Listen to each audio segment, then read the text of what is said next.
Cinque Terre means 5 lands, making up a stunning string of 5 coastal villages on the Italian Riviera, offering a unique and unforgettable Mediterranean experience. Starting from the north and moving south, we start with Monterosso al Mare, or Monterosso. It is the largest of the 5 Cinque Terre villages and has 2 large sandy beaches with a seaside promenade. Vernazza is perhaps the crowning jewel among the 5, known as the prettiest village and named as one of the most beautiful towns of Italy. Cornelia is the only village that does not have direct sea access. It sits atop a cliff offering breathtaking views of the Ligurian Sea. Manarola, the postcard-perfect village and a favorite among tourists with its dramatic coastal scenery and its vibrant houses cascading down the steep hillside.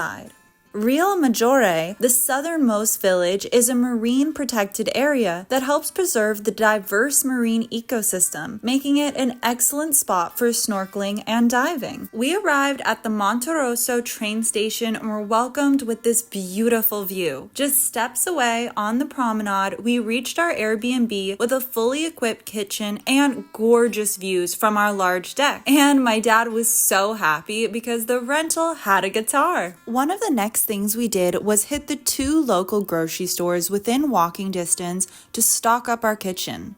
Italian grocery stores known as alimentari are unique for their curated selection of fresh local produce, artisanal goods, and traditional foods that reflect the region's cultural heritage. Each market had so many delicious items to choose from, and we especially loved getting their freshly baked breads. Monterosso is divided into 2 parts, the New Town and the Old Town. The 2 halves are connected by a pedestrian tunnel, or you can take the seaside walking path that travels through the historic medieval fortress. And you can't let a little rain stop you when in a country as beautiful as Italy. At the top of the hill, we came upon Hotel Porto Rocca. And wow, even on a rainy day, the view from up here is incredible. As the rain wasn't letting up, we decided to head back to our Airbnb, but first stopped at Bosca for some aperitivos, wine, and Italian beer. Back in New Monterosso, we stopped to check out the Neptune statue, known as Il Giante. Created in 1910, the statue perfectly symbolizes the town's connection to the sea.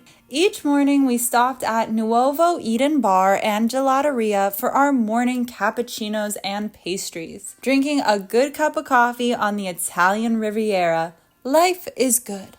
The next day, we took the train to Manarola. It takes about 10 to 15 minutes and stops at Vernazza and Cornelia along the way. Once you get to Manarola, you go through a pedestrian tunnel that is about 200 meters or 650 feet long and opens up to the heart of the village.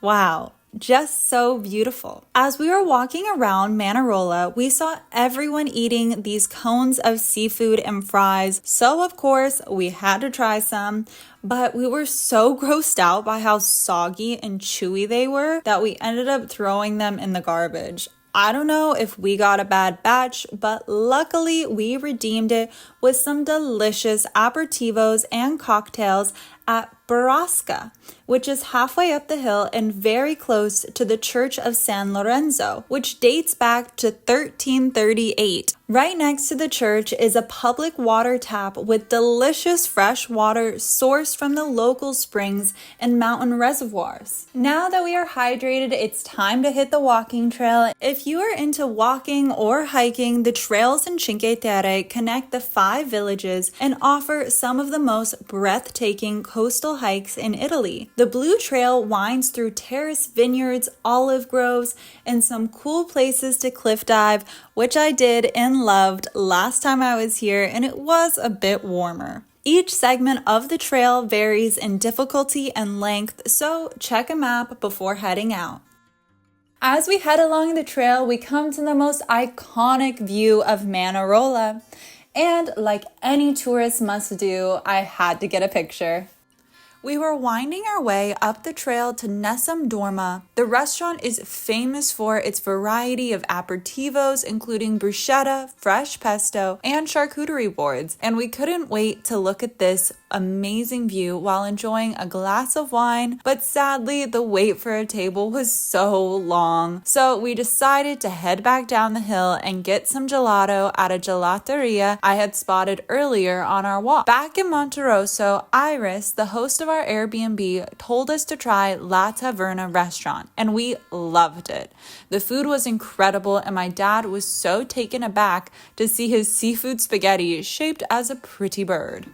It's our last day in Cinque Terre, so we wanted to get to Old Town early so we could show you some of the pretty restaurants. If only we could try them all. We have eaten pastries, pizza, pasta every day on our trip and haven't gained any weight. It could be the 20K steps we walk daily, or the food is just healthier. Old Town also has some great shopping, so I had to buy an outfit or two. And of course, we had to have our morning cup of coffee and some pastries. We are now off to Lake Como, so we hope you will come along with us. And if you want to see more of Italy, check out our Venice videos. Thank you so much for watching.